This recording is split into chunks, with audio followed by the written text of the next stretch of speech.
Assalamualaikum warahmatullahi wabarakatuh. Jadi sesuai silabus pada mata kuliah manajemen proyek, kita ditugaskan untuk membuat manajemen proyek sendiri. Dan saat ini kami kelompok 7 ingin memaparkan hasil manajemen proyek kami, yaitu proyek pengembangan sistem informasi penyakit kanker.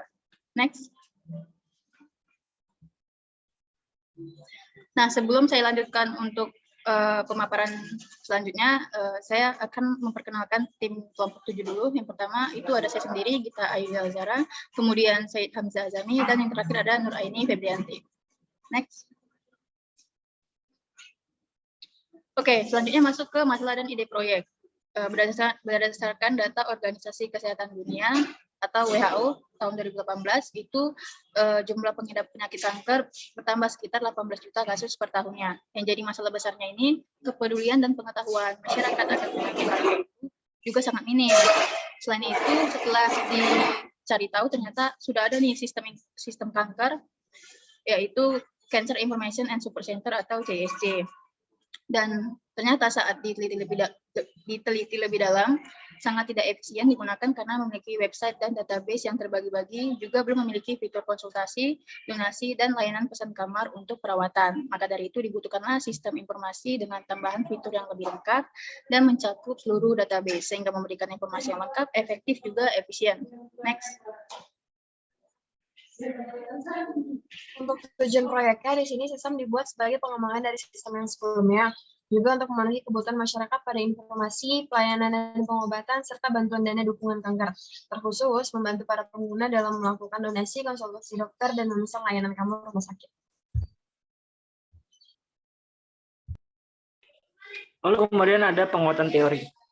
Project Management Body of Knowledge atau PMBOK merupakan suatu standar atau acuan yang mencantumkan terminologi standar dan pedoman untuk manajemen proyek.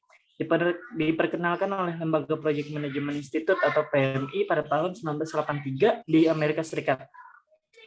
Tujuannya agar bisa digunakan sebagai best practice sehingga dapat memberikan hasil dari proyek yang berkualitas dengan kompleksitas yang mudah dimengerti. Di dalam PMBOK versi 5 terdapat 47 proses dan 10 knowledge areas yang dikelompokkan menjadi 5 proses grup, yaitu yang pertama inisiasi, yaitu aktivitas terkait dengan persiapan pelaksanaan sebuah proyek, terutama menyangkut kesediaan stakeholder untuk menentukan objektifnya dan memiliki komitmen penuh mendukung proyek tersebut dalam hal alokasi sumber daya yang diperlukan. Lalu kedua ada plan, yaitu aktivitas terkait dengan perencanaan pelaksanaan sebuah proyek, terutama dalam hal memperkirakan ruang lingkup, durasi, biaya, kualitas, dan parameter lain yang perlu dikelola di dalam proyek. Lalu ketiga ada execution, yaitu aktivitas terkait dengan mengkoordinasikan orang-orang dan sumber daya untuk menjalankan sejumlah pekerjaan di dalam proyek agar menghasilkan output yang diinginkan atau ditargetkan. Lalu keempat ada monitoring atau controlling, yaitu aktivitas terkait dengan pengawasan agar seluruh kegiatan dilakukan di dalam proyek secara konsisten mengarah pada objektif yang ingin dicapai. Lalu yang terakhir ada close, yaitu aktivitas terkait dengan persetujuan formal bahwa proyek telah berakhir dan menghasilkan output yang ditargetkan. Next. Oke, selanjutnya masuklah kita ke tahap 1, yaitu initiation atau inisiasi, di mana tahap ini itu proses pendefinisian proyek untuk mendapatkan otorisasi memulai proyek atau fase baru, di mana pada tahap ini menghasilkan 2 output dokumen, yaitu ada project charter juga stakeholder register, di mana untuk project charter di sini sudah terlihat jelas di slide dengan judul proyek perancangan sistem informasi kanker, di mana dimulainya proyek ini tuh berawal dari 16 Februari 2022 dan berakhir pada tanggal 22 Juni 2022, di mana project manajernya itu Pak Hendra Aditya Wijaya dan project sponsornya Indonesian Cancer Information and Support Center atau CISC. Di sini saya jelaskan bisnis need-nya. Sistem ini dirancang berdasarkan kebutuhan masyarakat mengenai informasi dan pelayanan kesehatan kanker, kemudian dikembangkan kembali dari sistem yang sudah ada, yaitu CISC tadi. Sistem tersebut sangat tidak efisien digunakan, seperti yang sudah saya jelaskan. Dengan ini dibutuhkanlah sistem informasi tambahan fitur yang lebih lengkap dan mencakup seluruh database sehingga memberikan informasi yang lengkap, efektif, juga efisien. Untuk project scope di sini yang kami fokuskan prioritasnya ada 3. Yang pertama berfokus pada sistem informasi kanker, fitur donasi, konsultasi, juga layanan kamar. Lanjut, sistem ini dibuat sebagai pengembangan dari sistem yang sudah ada. Dan yang terakhir, platform ini digunakan berbasis website. Di mana deliverable-nya ini jadinya ada dua. Yang pertama, sebuah sistem digunakan oleh para pengguna yang bertujuan membantu para pengguna melakukan donasi, konsultasi, juga pemesanan layanan kamar rumah sakit, serta pada pengerjaan proyek inilah dihasilkan laporan hasil rancangan sistem. Untuk risk and issues-nya, kami baru bisa mendefinisikan dua pada tahap awal ini, yaitu kesalahan dalam input data bisa menyebabkan data tidak lengkap atau data palsu, juga biaya pengerjaan proyek ini belum stabil. Dan yang terakhir, untuk assumption atau dependensinya itu ada 3 yang kami rangkum. Pertama, proyek terintegrasi dengan sistem pembayaran virtual account, juga dengan e-wallet seperti Dana atau GoPay. Yang kedua, proyek ini dilakukan 3 kali pengerjaan dalam seminggu selama 4 bulan. Terakhir, tim melakukan evaluasinya itu setiap pekannya. Next. Selanjutnya, ini dokumen dari stakeholder Regis ya, di mana untuk project manajernya itu ada Pak Hendra Aditya Wijaya, dengan tim member itu ada sistem analis, sistem desain, juga sistem dokumen, yang mana pihak sponsor untuk approval atau review komitenya itu ada Indonesian Cancer Information and Support Center atau CISC. Next.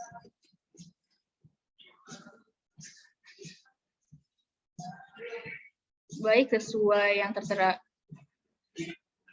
di slide, di stakeholder register ini kita akan mencantumkan role, kontak, kategori, minat, pengaruh, ekspektasi, serta bentuk komunikasinya, di mana role-nya ini ada project sponsor, user, dokter, project manajernya sendiri, serta team members, yaitu sistem analis, sistem desain, dan sistem documentation. Di sini kita sertakan nama dari role-nya tadi, beserta info kontak di mana untuk pelengkapan dokumen apabila terjadi masalah saat proyek itu bisa dapat langsung dikomunikasikan gitu. Next.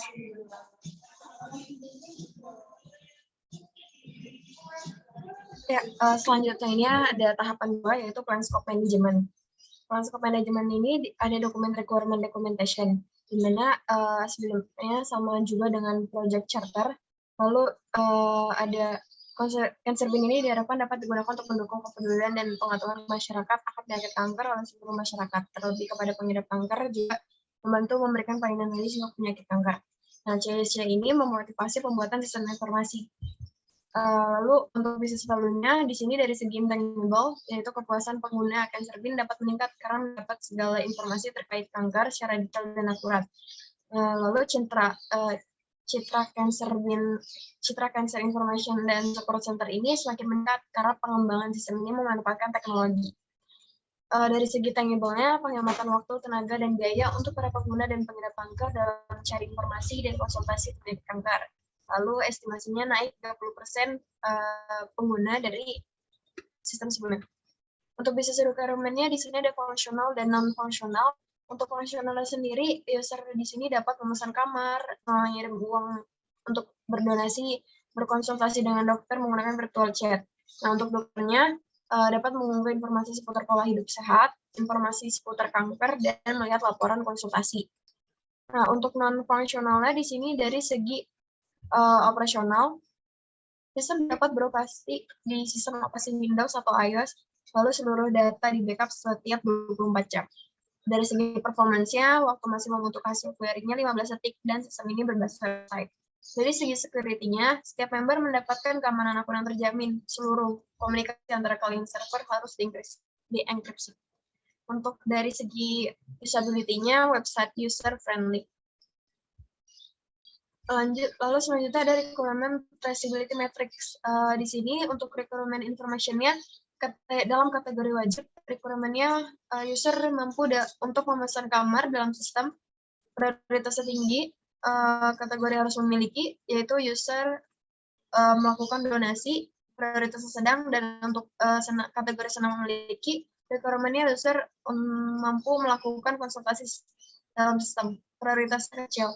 Nah, untuk relationship traceability-nya dalam bisnis objektif pembuat layanan penyedia pemesanan kamar, Tentu deliverables-nya mudah dalam memesan kamar. Untuk bisnis objektif membuat layanan sistem donasi, tentu deliverable-nya mudah dalam melakukan donasi untuk penderita kanker. Untuk bisnis objektifnya meningkatkan efisiensi layanan konsultasi, tentu deliverables-nya mudah dalam melakukan konsultasi. Di sini verification-nya tercapai dan validasinya semuanya menggunakan unit testing. Lalu selanjutnya ada dokumen project scope management. Ya, produk scope description-nya yaitu mengembangkan sistem yang telah ada sebelumnya dengan fokus pada pengembangan fitur donasi, konsultasi, dan layanan kamar. Objektifnya ada 3, yaitu membuat layanan penyedia pemesanan kamar, sistem donasi, dan efisiensi layanan konsultasi. Acceptance kriteria di sini fokus utama pada ada 3, yaitu kemudahan dalam memesan kamar untuk pengguna satu kamar, pembayaran donasi, dan konsultasi dengan spesialis dokter. Deliverables-nya dokumen laporan akhir perancangan sistem dan sebuah sistem untuk membantu para pengguna dalam melakukan donasi, konsultasi, dan memesan layanan kamar. Untuk project exclusion-nya di sini yang di luar lingkup project sistem informasi kami, yaitu ada 3. Informasi administrasi dan pembayaran layanan kamar tetap harus dilakukan langsung di rumah sakit. Lalu pelayanan obat-obatan dan pelayanan ambulan untuk keadaan darurat. Constraint-nya kami ada 4, yaitu anggaran, keterbatasan sumber daya, laporan dengan realita di lapangan tidak akurat, dan komunikasi. Assumption-nya sama seperti project charter di awal. Lalu selanjutnya ada dokumen WBS atau breakdown structure. Ini prosesnya atau tahapannya itu berdasarkan PMBOK juga. Namun kami di sini fokus pada inisiasi dan planning.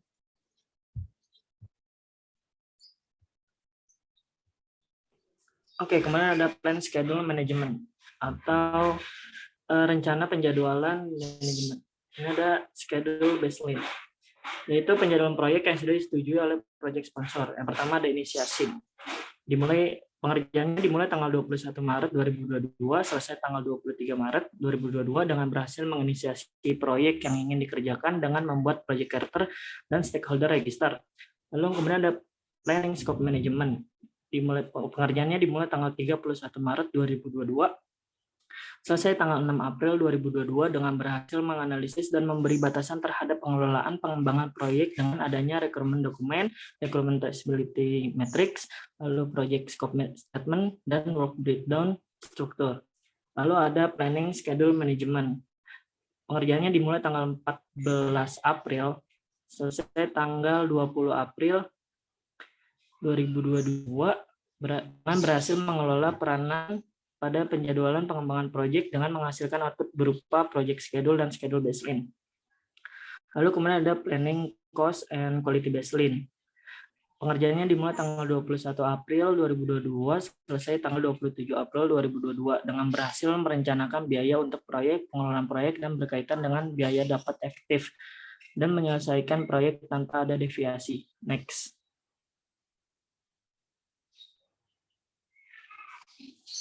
Lalu kemudian ada product and sprint backlog.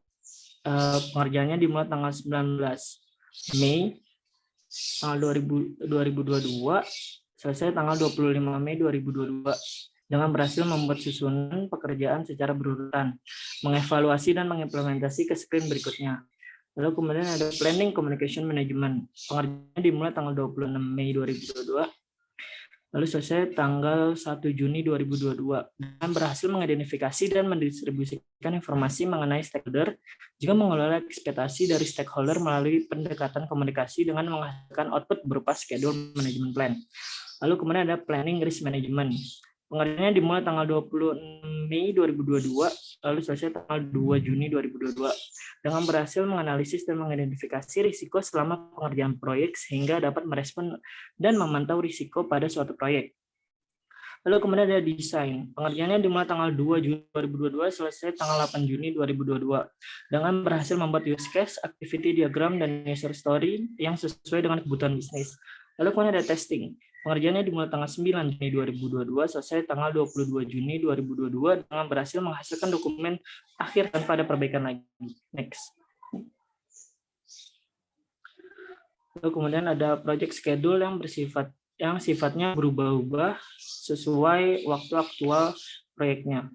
Sini ada yang pertama ada initiating dengan durasi pengerjaan yaitu 3 hari, lalu mendapat komentar dari project manager yaitu terkait project character, lalu terkait project scope, kemudian terkait asumsi atau dependensi. Lalu yang kedua ada planning dengan durasi pengerjaan yaitu 7 hari. Next.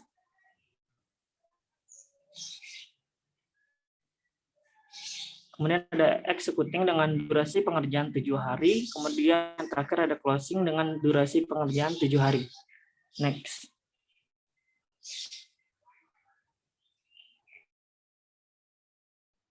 Lalu selanjutnya tahapan 4 ada cost and quality baseline. Di sini adalah tampilan grafik dari cost baseline. Jadi kami mulai pengerjaannya sekaligus rencana pembiayaannya mulai dari bulan Maret sampai bulan Juni. Nah, biaya terendah yang dikeluarkan itu Rp0. Lalu biaya tertingginya hampir mencapai 12 juta. Nah, di sini dalam grafik ini pembiayaan yang dikeluarkan ini tidak stabil ya. Bisa dilihat dari grafiknya naik turun sesuai kebutuhan juga dan sesuai tahapan dari setiap prosesnya. Namun di sini di minggu pertama itu yang paling tinggi yang sampai mencapai pengeluaran 12 juta. Untuk quality baseline-nya di sini quality standar-nya kami mengacu pada ISO yaitu International Organization Standardization dan W3C yaitu World Wide Web Consortium. Untuk quality objektifnya matriks indeks kepuasan pelanggan kami mengukurnya melalui survei dilakukan pra dan pasca project dengan targetnya 95%. Untuk matriks ketepatan waktu diukur menggunakan forecasting baseline dengan frekuensinya setiap bulan dan targetnya 90%. Untuk matriks kesesuaian anggaran juga diukur menggunakan forecasting baseline, periodenya selalu setiap bulan, terus targetnya 90%. Dan matriks catatan selama proyek di sini diukur menggunakan defect management. Setiap bulan diukurnya, yaitu dengan targetnya harus mencapai 0%. Jika mencapai 20% itu masih bisa ditoleransi. Terus quality roles and responsibility di sini ada roles quality manager, pengawasan terkait kontrol kualitas. Terus project manager ini responsibility-nya penjadwalan dan pengelolaan kegiatan pengendalian mutu. Lalu tim project responsibility kualitas dan berpartisipasi dalam kegiatan kualitas.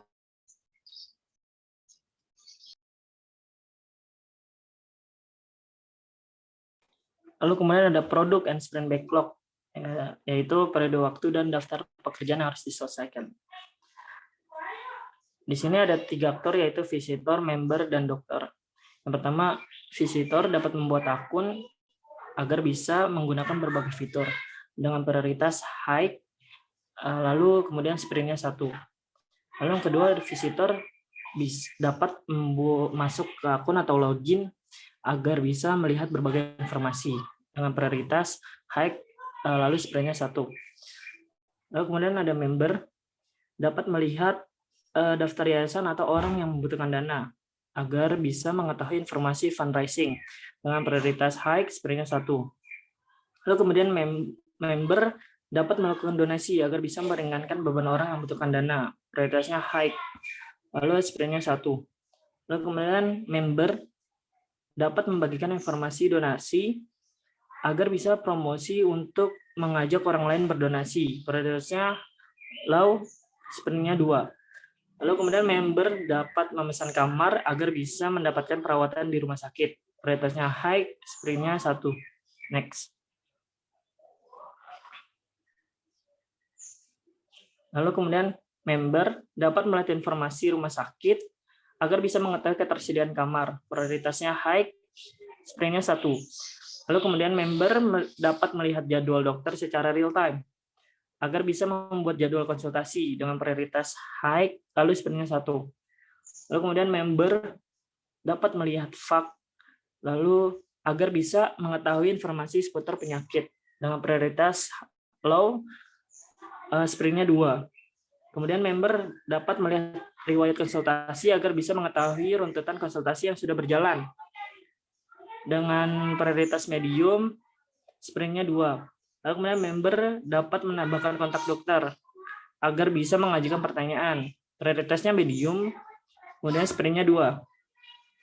Lalu dokter dapat mengupdate jadwal kehadiran agar bisa mempermudah pasien untuk melakukan konsultasi dengan prioritas high, kemudian sprintnya 1. Lalu kemudian dokter dapat membuat laporan konsultasi agar bisa menerbitkan rekam medis untuk data pasien. Dengan prioritas medium, statusnya 2, status sprintnya 2. Lalu kemudian ada dokter dapat mengatur akun agar bisa memperbarui informasi pribadi dengan prioritas medium, sprintnya 2. Lalu yang terakhir, dokter dapat melihat riwayat penyakit pasien agar bisa membuat diagnosa penyakit pasien. Prioritasnya high dengan status sprintnya 1. Next.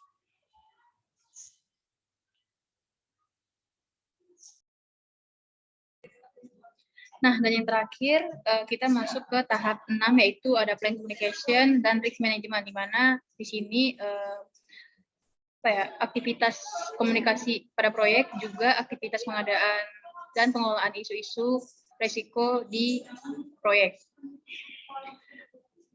Baik, untuk dokumen plan communication management di sini ada tipe komunikasi, bentuk komunikasinya, terus media, frekuensi, audiens, owner, dan deliverable.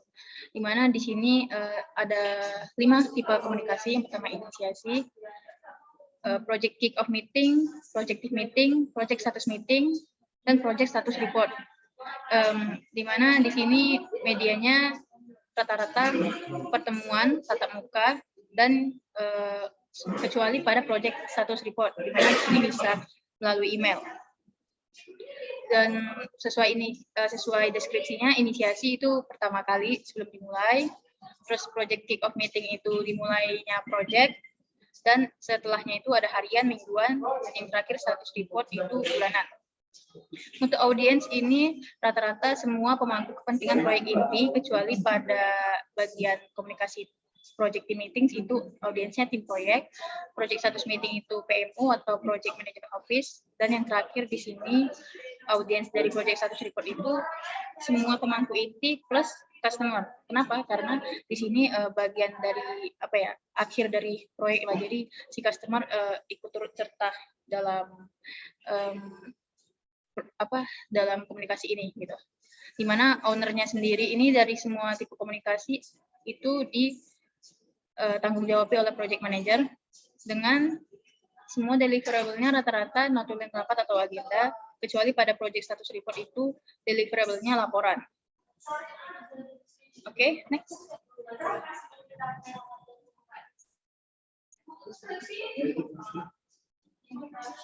Nah, untuk dokumen plan risk management itu kami identifikasi ada 10 risiko.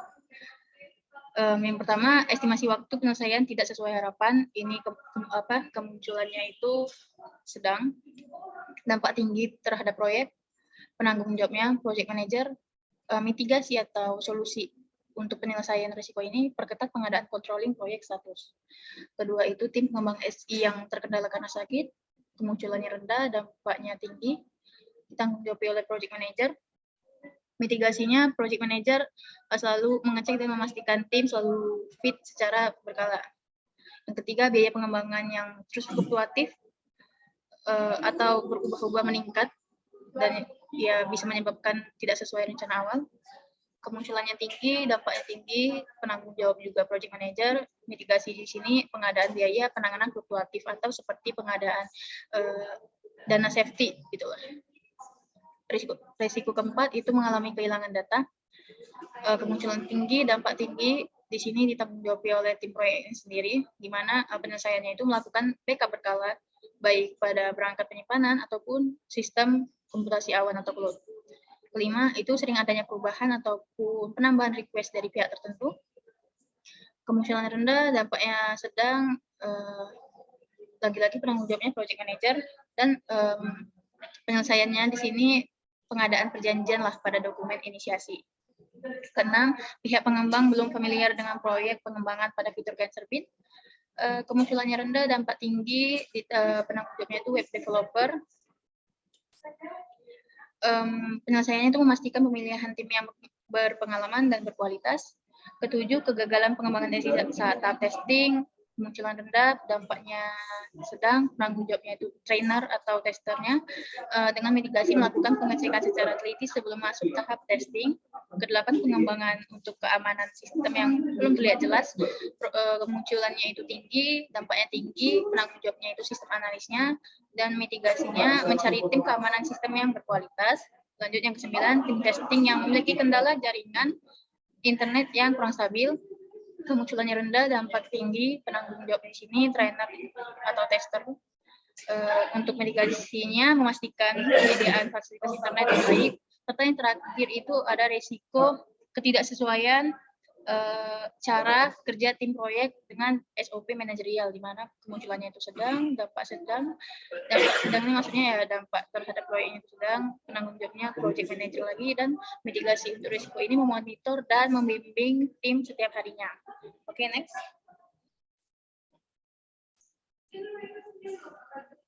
Oke, jadi segitu saja pemaparan dari hasil manajemen proyek kami, yaitu proyek pengembangan sistem informasi penyakit kanker. Kurang lebihnya kami mohon maaf. Oke, kami akhiri. Wassalamualaikum warahmatullahi wabarakatuh.